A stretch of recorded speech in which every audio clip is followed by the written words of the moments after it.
devenu aussi un prestigieux correspondant. Certes. En Allemagne. Combien de temps vous êtes resté là-bas? 4 ans. 4 ans. C'est le maximum, non? 4-5 ans. Non, le minimum, c'est 2 ans. Et puis après, on gratte. 1 an de plus, 1 an de plus, 1 an de plus. Parce que ça plaît. Et Parce oui. qu'on aime bien. On est bien. On est bien. Bon, alors, parlons de la Grèce. Bonjour William, bonjour à tous. Alors pour commencer, on va jeter un œil à la une de 4 journaux et on va lire Grèce, il y a urgence. Grèce, la dernière chance. À qui tout double, au pied du mur, etc., etc., comme une impression de déjà-vu.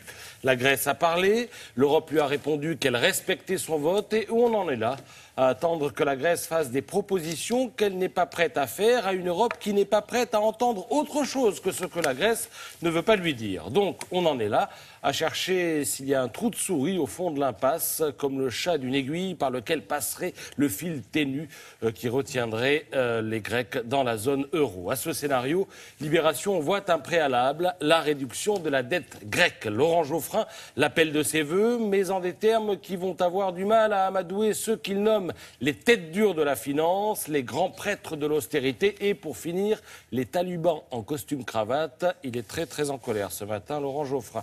L'humanité fait un rêve similaire et demande à François Hollande de peser de tout son poids face à Berlin, dont l'intransigeance, Patrick Appelmüller se plaît à le souligner, a des motivations politiques et non pas économiques. La France ne peut se réduire au rôle d'aide de camp de la chancelière, écrit l'éditorialiste. Et comme pour tenter de convaincre alentour, le journal communiste fait l'inventaire des blessures grecques.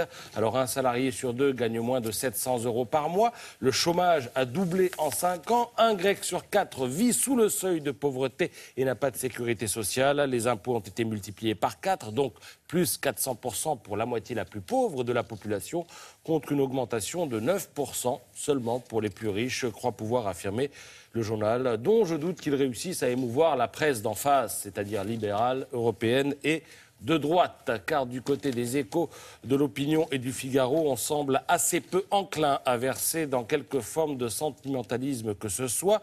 Entendre 10 millions de Grecs, c'est bien, mais il y a aussi 327 millions d'autres Européens, écrit Dominique Sceaux dans les Échos. Pour l'Opinion, on va lentement mais sûrement vers le Grexit. Et c'est évidemment une bonne chose. Les Grecs vont enfin être confrontés à leurs propres responsabilités, écrit Nicolas Bétou.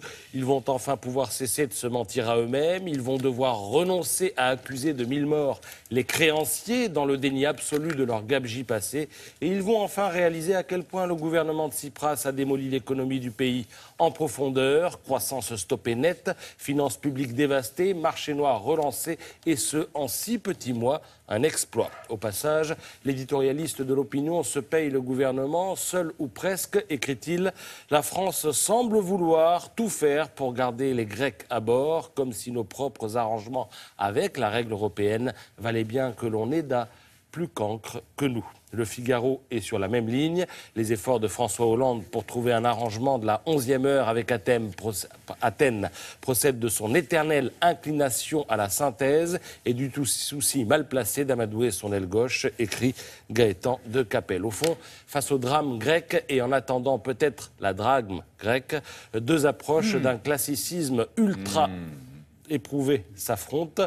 La bonne vieille rengaine de gauche, il faut aider les pauvres. Contre la bonne vieille rengaine de droite, il faut savoir se prendre en charge. Il n'avait pas déjà fait, celle-là, le drame du drame Je ne vois qu'elle depuis 10 jours sur les réseaux sociaux, mais voilà. Comme j'y avais pensé aussi, je me suis permis. Ouais, bon, à tout à l'heure. Merci. On va